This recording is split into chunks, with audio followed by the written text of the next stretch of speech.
easy to eat, just buy. And over there, give more than 10 pieces, either 12 pieces, some restaurant, even 15 pieces. Quite very fresh and quite big pieces and big straw. That's why people just walking around, just buy and eat, something fun. Yeah, that's why. Yeah.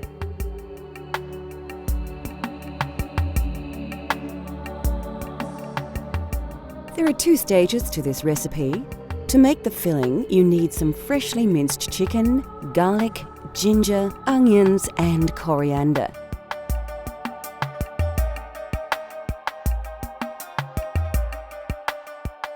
You'll also need a range of ground spices to give your momo their distinctive flavour.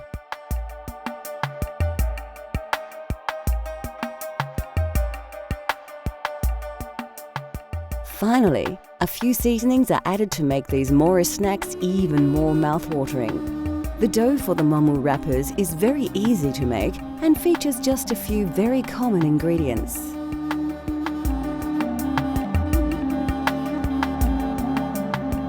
First, we need to prepare the filling. Take a large mixing bowl and place about 200 grams of minced chicken into it. Put the bowl to one side and then peel and dice a large red onion. Put the onion into the bowl with the chicken. Next, take a bunch of fresh spring onions, remove their stalks and then finely slice them like so. Again, add these to the mixing bowl along with the other ingredients. A teaspoon of fresh chopped coriander will add distinctive flavour to the mix. In order to bind the filling together, liberally pour about 3 tablespoons of cooking oil over the mixture. Season with a generous dash of salt and a teaspoon of soy sauce.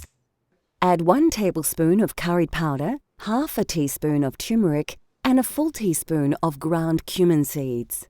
Other key ingredients of the filling include garlic and ginger pastes. You'll need about half a tablespoon of each.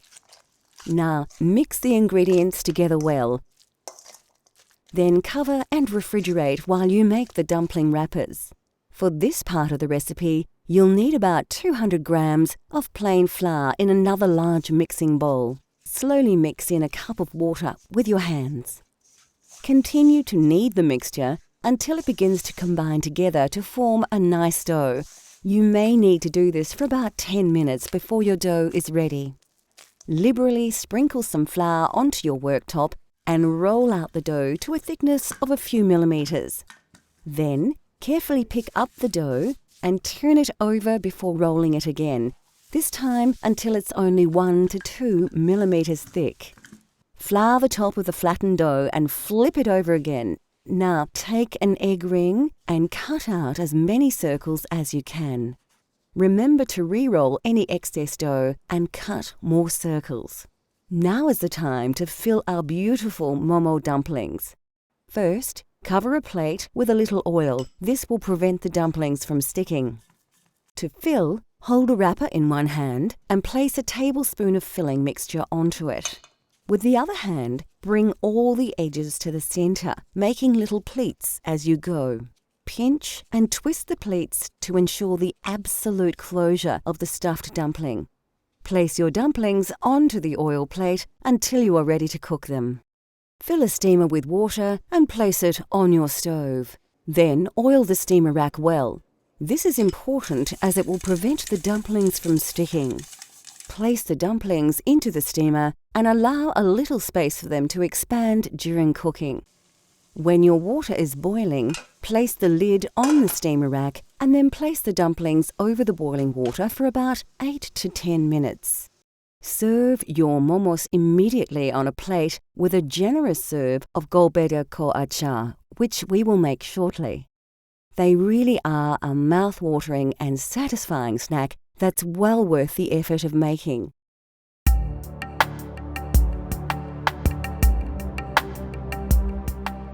Nepalese cuisine is famous for achar, a vegetable or fruit pickle made from lemon juice, salt, and numerous spices.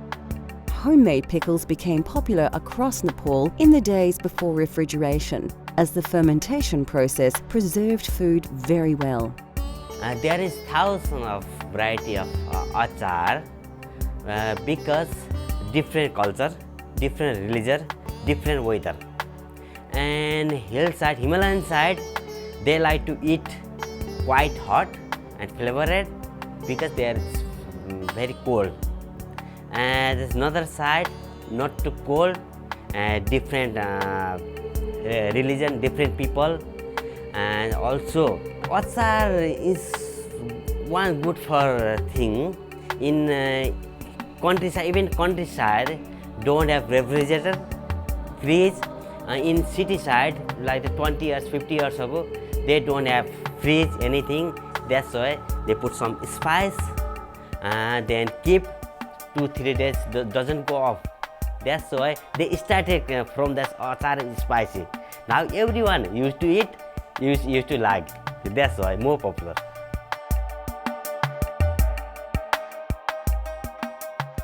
To make Golbeda Ko achar, you need some large ripe tomatoes, lots of garlic, and of course chili.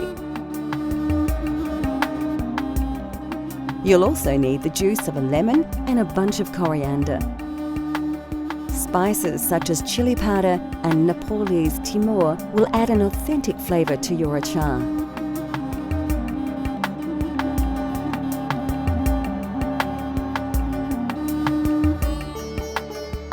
The first thing you'll need to do is slice a number of fine, ripe tomatoes in half and put them aside for later.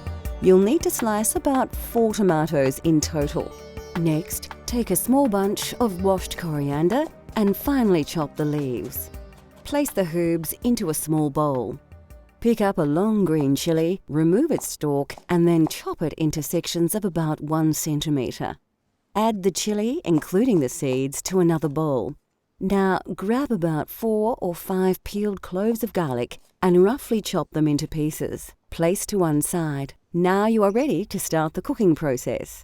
Heat a frying pan with some oil to a moderate heat and add the tomato halves one by one.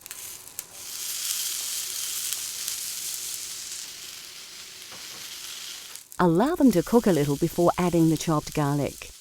Next, add the green chilli to the pan and mix the ingredients together.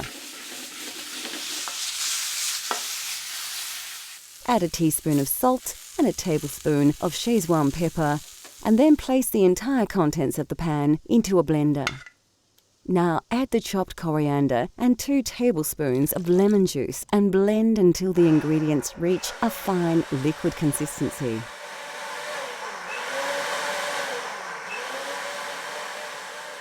And that's it. A simple but very versatile tomato relish that is the taste of Nepal. It is best stored in an airtight container and served with any number of dishes as a tasty condiment.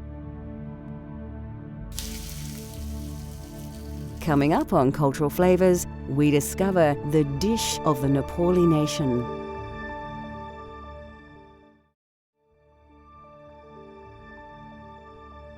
In Nepal, it is customary to serve meals on a platter, combining several meat and vegetable dishes, boiled rice, and a variety of condiments. In countryside in Nepal, most people don't use spoon. They use by hand. They eat by hand. So that's why everything keep dal, bhat, tarkari, and rice in the middle. Also chutney. We call chutney, Golbeda achar. Indian in Hindi called chutney. We call Golbeda achar, and tomato pickle actually, and yogurt, something like that. And everything on the plate. Then that's why look nice. Oh, don't need to different curry bowl. A wonderful and extremely popular example of this is dal bhat masu, which literally means dal, rice and meat with gravy. As in India, lentils are an important staple of Nepalese cuisine, and they are commonly used across every region of Nepal. By far, the most popular dish is dal, a spicy soup made from black urad dal, tomatoes, garlic and a variety of ground and dried spices. Bhat or rice usually plays a central role in these platters, and it will always be surrounded by a number of other dishes that are served in small separate bowls. Basmati rice is common to the region and noted for its delicate fragrance and flavour. Our dal bhat masu features kukura ko masu, a simple chicken curry prepared with tomato, garlic and ginger. A common alternative to masu is takari, a curry made simply with vegetables. An important ingredient in this, and nearly all Nepalese curries, is a dried herb called jimbu. Used extensively across Nepal for its unique taste, which is similar to onions or chives, it is also said to have exceptional medicinal properties. We'll show you how to prepare this delicious curry later in the show. Vegetable dishes are extremely popular and vary across the country. A delicious dish we shall prepare later is saag, a simple stir-fry featuring mustard leaves, chilli and several Nepalese spices. Of course, the most quintessential Nepalese side dish of all would have to be achar. Made from numerous fresh ingredients, the variety of achars is staggering, and it is said that they number in the thousands. This is Golbeda ko achar, a spicy tomato relish that is added to platters and, of course, used as a dipping sauce for Nepalese dumplings. A small serving of plain yogurt puts the finishing touches to this traditional Nepalese meal. Well, dal bhat tarkari that's one kind of fixed menu. We call dal bhat tarkari. In Indian call thali. Thali. That's fixed menu, fixed price. But some people eat less, some people eat more. Don't have to pay again, The fixed price can have more dal, more bhat, more tarkari. Yeah, even masu as well, dal bhat masu. Not limited thing. That's why many different tastes, same price. So that's why people like to eat that one. Many tourists also eat there. I can see there. Everyone asking, okay, I like to try dal bhat tarkari today. I like to try dal bhat tarkari tonight. Yeah, that's why I think. Yeah.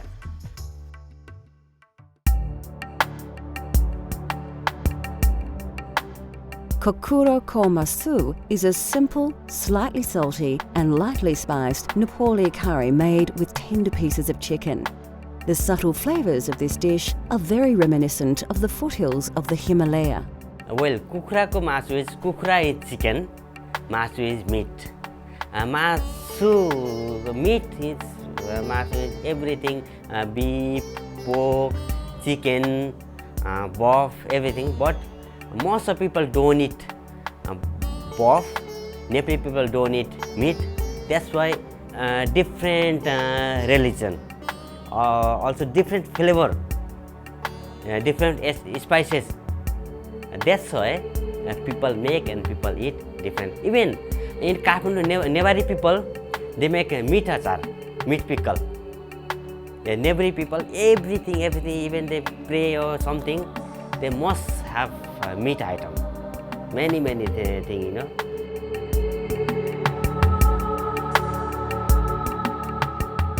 To try this delicious curry at home, you need a few common ingredients as well as a range of dried spices. We're using about 200 grams of chicken breast, which we've already diced into bite-sized pieces.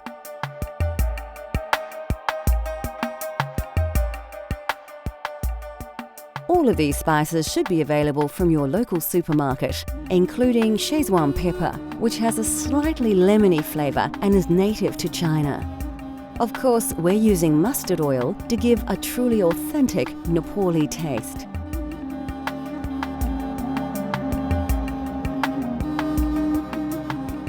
Before starting the cooking process, you need to chop a large red onion and dice a tomato.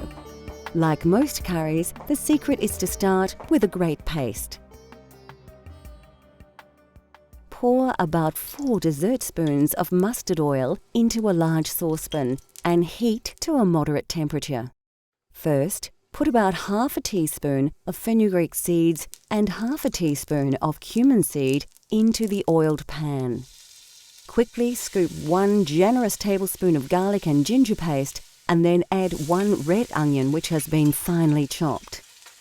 Mix the ingredients well and cook until the onions brown. Take a good pinch of jimbo and a tablespoon of turmeric powder and add to the paste. To add a little liquid, add some chopped tomato. About 1 will do. Now for a few ground spices. You need to add a teaspoon of curry and chili powders, a generous tablespoon of crushed cumin seeds, and some ground Szechuan pepper.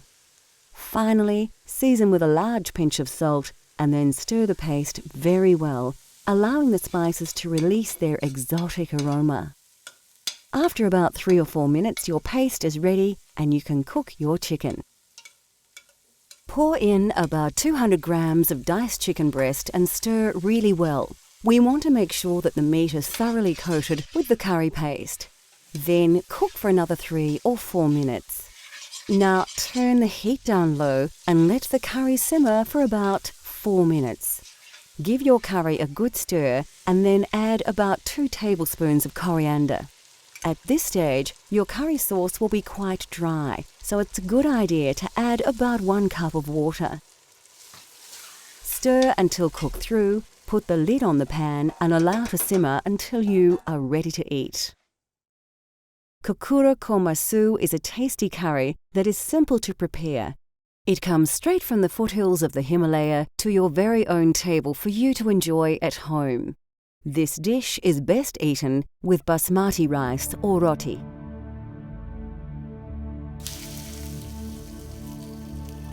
Next on Cultural Flavours, a tasty leafy dish that truly tastes of Nepal.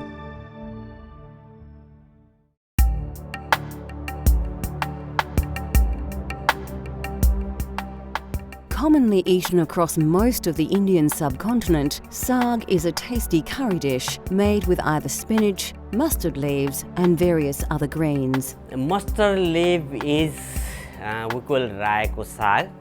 That's the mustard spinach. Because there's mustard leaf every house on garden. People grow that one. That's why I think it's very tasty, and you don't have to buy another spinach. So that's why people cooked it. They're very tasty, very soft, very crunchy, and flavored. They cooked quickly, and many people like it. And that's why Nepali people liked and cooked that saag.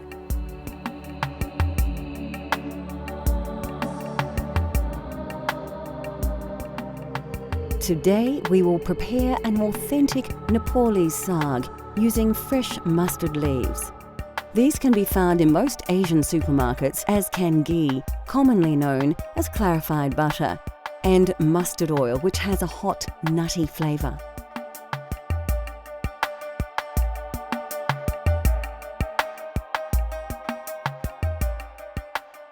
Alternatively, you could swap these ingredients for other more common ones such as spinach, butter and vegetable oil if you wish.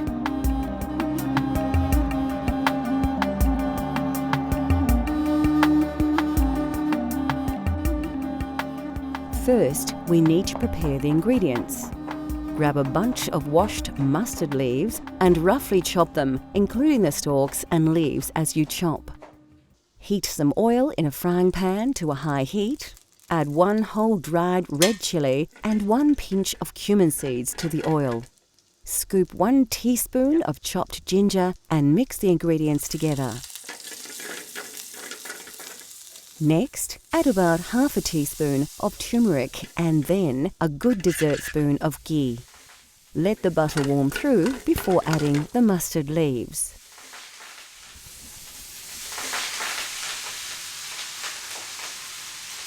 Liberally season with salt before giving all the ingredients a thorough stir through to ensure that all the greens are generously coated with flavour. So there you have it, saag made with mustard leaves, a fresh and very tasty accompaniment to any main meal.